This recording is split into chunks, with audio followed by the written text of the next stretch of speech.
Finally I'm getting round to the breaking down of a deer carcass. Before we started, we cleaned all our equipment down and disinfected it with food safe disinfectant. The table was scrubbed down and everything was scrubbed down. The carcass, there is minimal hair on the carcass. You'll still get an odd piece, but that will be removed later. So we have a fallow dough here, and we're going to break it down for the freezer. So I'm going to show you a simple method of doing it, and just to get presentable cuts that anyone can do at home. There's no specialist equipment needed or anything. So we'll start off by removing the back straps. Removing the back straps is a simple thing. Keeping your knife firm, pressly, keep it pressed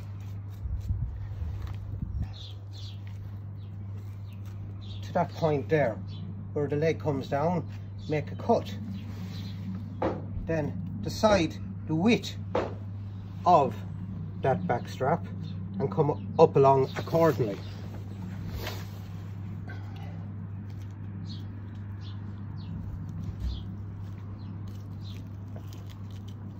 Then along the vertebrae, run the knife along the vertebrae, you see, and the back strap literally falls away. When you hit the shoulder blade, that's it, and then simply go along like that, peel down again like that,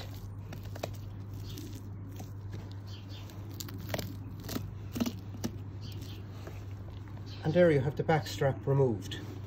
So there's the back strap removed. Then we do the same on this side. We can actually turn our deer carcass, make it easier for you to view.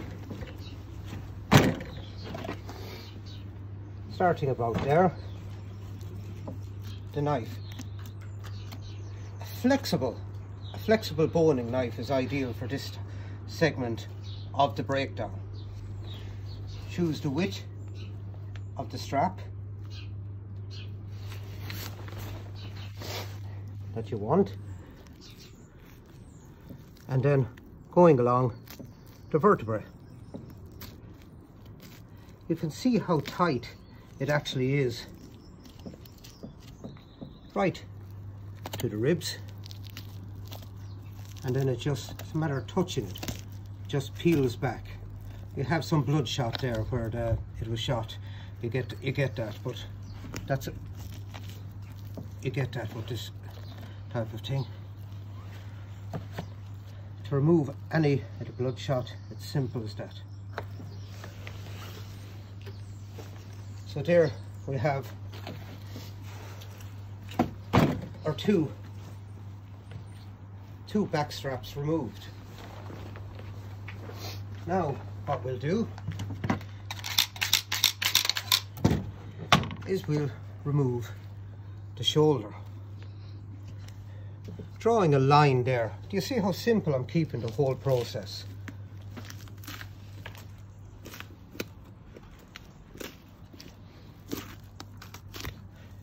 And gathering up as much of the meat as I can as I'm lifting the shoulder. You see, keeping tight to the bone. Then when you come to the neck fillet, draw a line,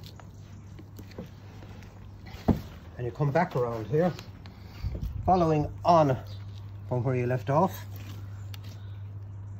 running the blade along the neck. This is just removing the neck fillet, and all that actually peels away. As I said, keeping it really easy, so anyone can actually do this themselves at home. Now we have the shoulder removed. So what do we do with the shoulder? We make it into presentable cuts. First of all, we trim off anything we don't like the look of. just coming along here. We peel that back, and then we run our knife.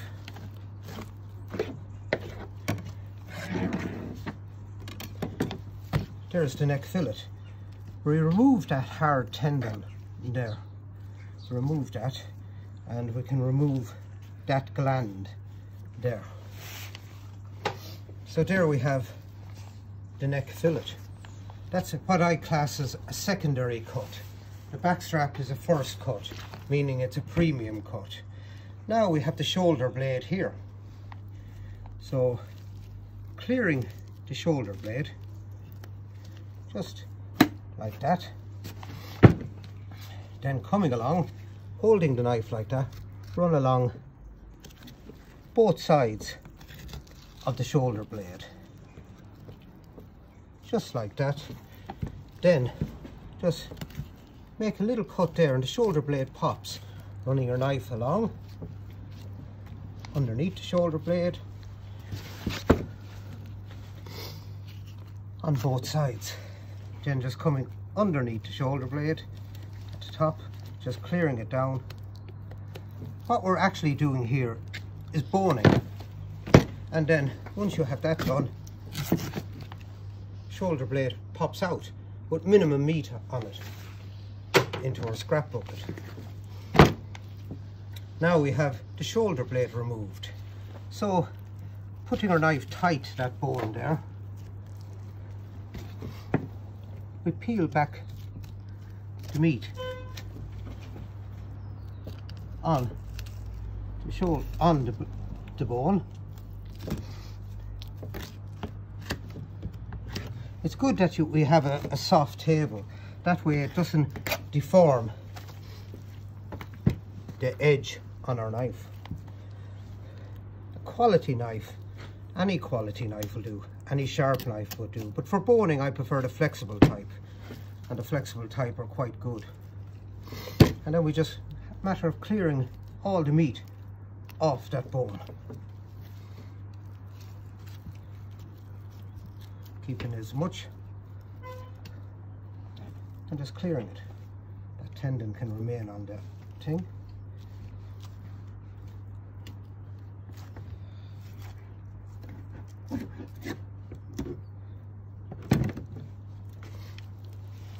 There we have the shoulder boned out. Now, as I said, you have the shin there and all that. Slow cooked in a slow pot, that's absolutely fabulous. This meat can be used for mincing, or chopped up into small pieces for stewing or for stir fry. But the shoulders I generally use for mincing. So there's a simple method in boning out the shoulder. So the shoulder has been boned out. The next thing we do is we come here and we come down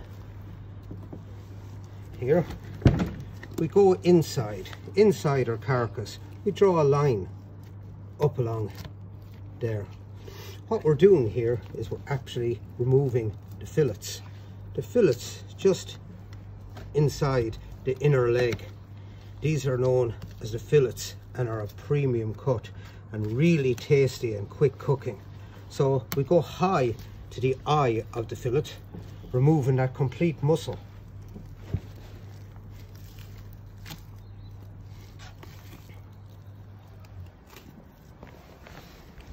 And there we have the fillet.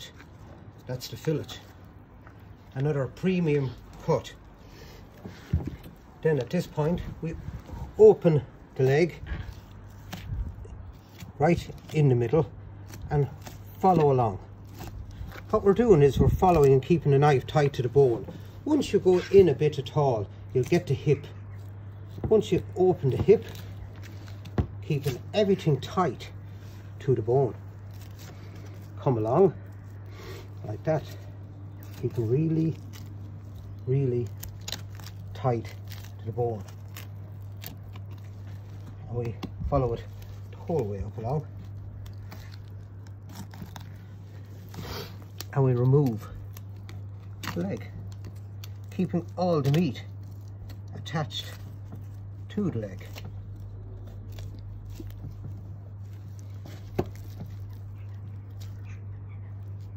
As you can see already, we're maximizing the amount of meat we remove from the carcass.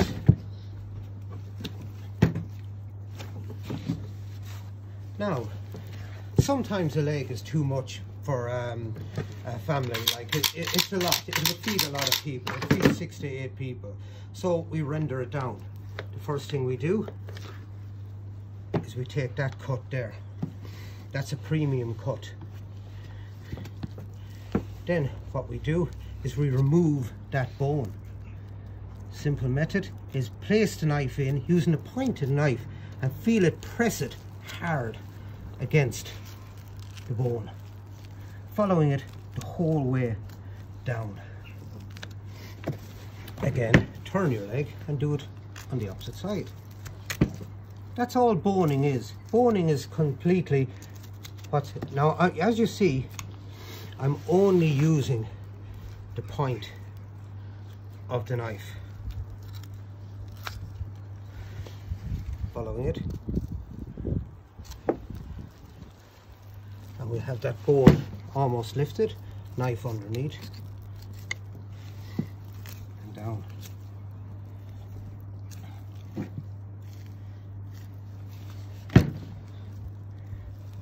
You separate that. Now we can trim up that, we can trim up any of that. Just a piece of advice: if you're making burgers, venison burgers or anything like that, I really advise that you don't put the fat in through the burger, because deer fat doesn't have a pleasant aftertaste. It's not like pork fat or other fats. So now what we need to do is, holding it like that, we need a slightly larger knife like this, and we are going to stake out the leg.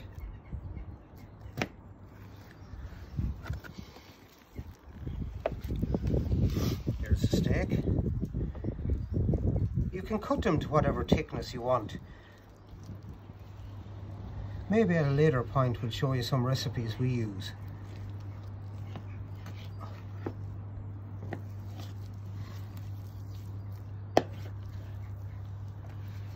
There's really premium steaks, and that's where the steaks come from the leg there.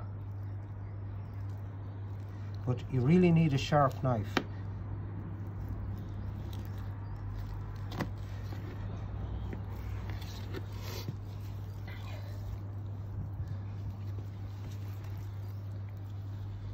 I have to say, they look really delicious.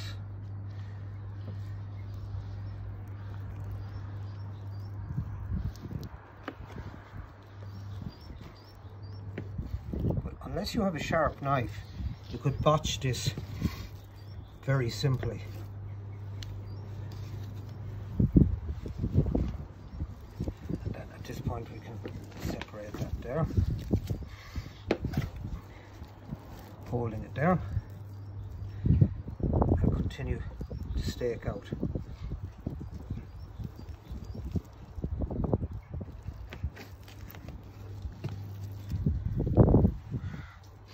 They're leg steaks. You can only go so far, and then you'll have to stop. But there are all steaks ready to go onto the pan. So there we have how to bone and stake out a leg. So you can buy the trays and put the individual steaks on it, and they make a pleasant gift for someone. Now, here we have the back of the leg. This does be quite tough and tender, and it's only fit really for stewing.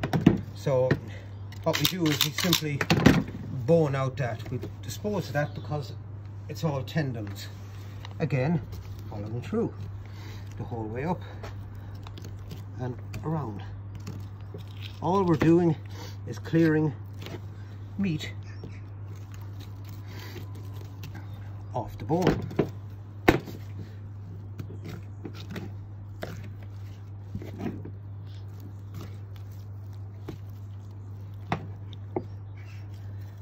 I normally do this inside the house, but I took it outside because of light issues inside the house. And that's so. There we have the leg completely boned out, minimum and that. And as I say, all this will be going in here and will be minced. That will all be minced and made into either mincemeat or burgers. Now we come to the flank. The flank is a secondary cut. So we round off where the exit wound is because of bloodshot.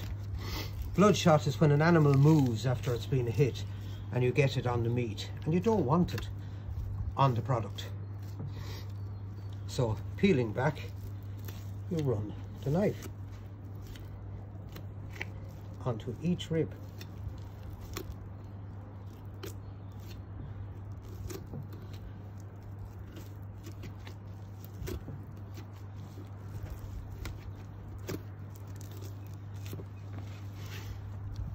And then at this point, you remove anything you don't like the look of.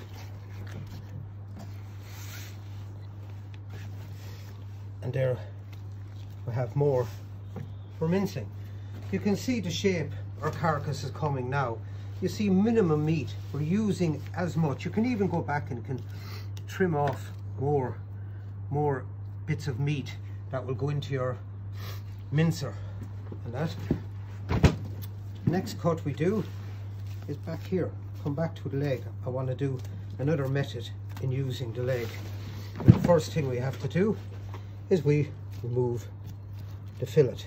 When you run the knife up along there, holding back that, you go in there at that point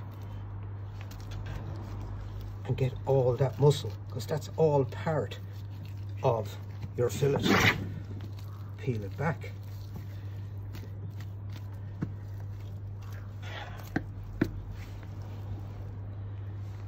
That's a premium cut. We can trim up anything there that we don't like the look of at a later point.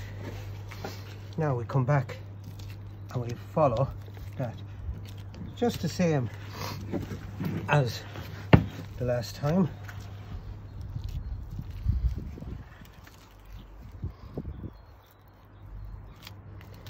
Until we pop the hip.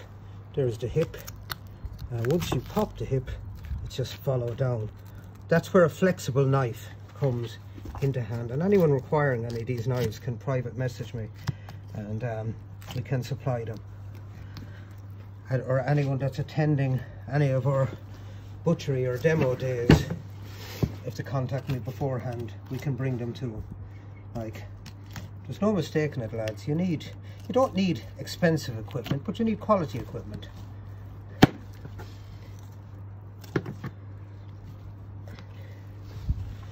Now,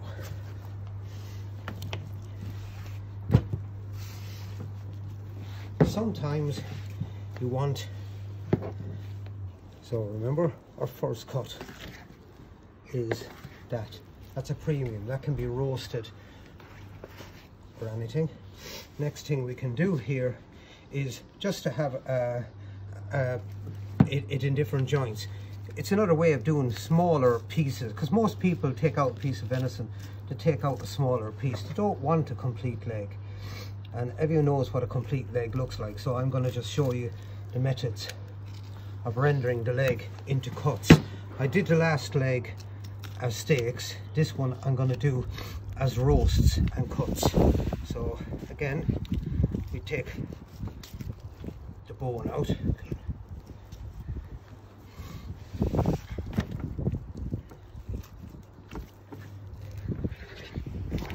See, the meat literally falls away from the bone as we move down along.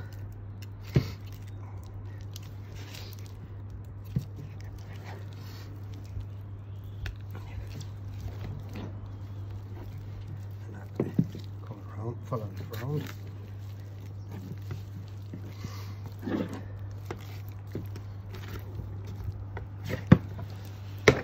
say we'll bone that out later. Now we have our leg removed. Without the use of a knife, you can separate the muscles.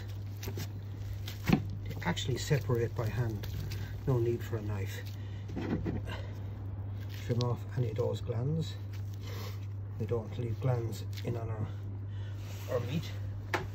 And that. Now, what we've done is we've separated it. So all we have to do then is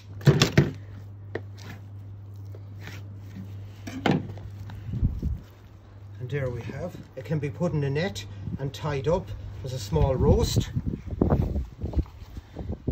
The same here. See, presentable cuts. That's what we all aim to achieve, presentable cuts. And there we have leg rendered into 3 roasts. Then we continue with this. As I said, this is only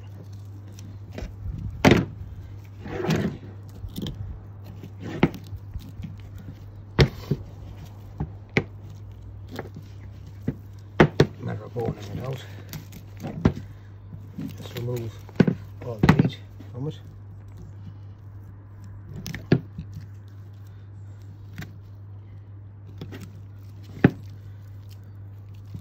Peel it back.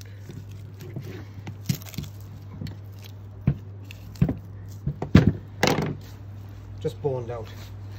The dog will have that, and that goes into mincing. So over again, we get the flank, keeping our knife tilted. That way I'm going in between the ribs and removing all the meat and keeping no meat on it. Then we can simply,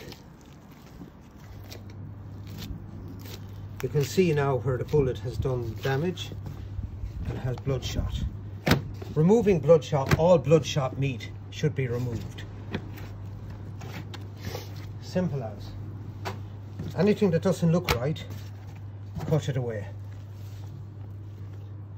Then we come to the shoulder. The shoulder is a matter of, we take that there, lifting and follow through.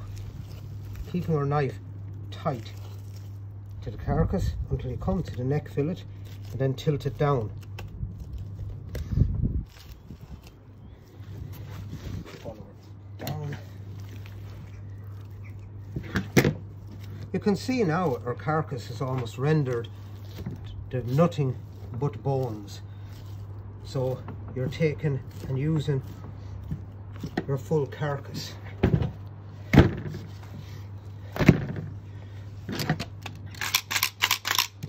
Any bloodshot, simply remove.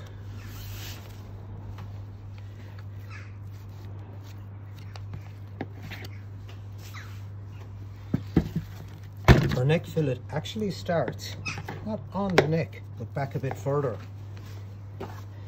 Lift that there, follow up, all the way up along the shoulder blade. Once you get to the top of the shoulder blade, that's it. At this point, remove that gland. We don't want that going into our mincer as it clogs it up.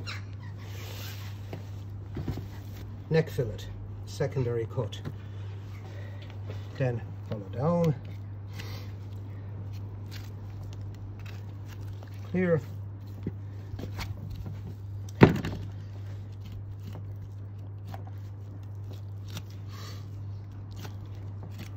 What we're doing here is we're just clearing the shoulder blade. You can clearly see the shoulder blade there. I need that. Draw a line along the side of it, a line along the other side of it. Just tilt it down and you'll see where it pops. I popped it, simple as. Round. There. And follow underneath.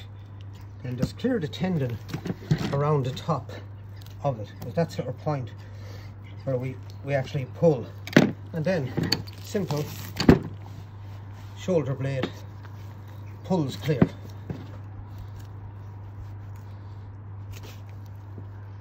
shoulder blade removed.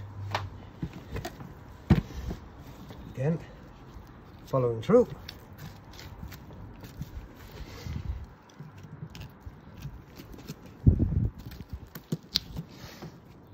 As I said, this is just simple boning. As I said, it's a secondary cut to shoulder, and really it's only fit for stewing, as it's tough and tendony, but it can be slow cooked and it's quite nice.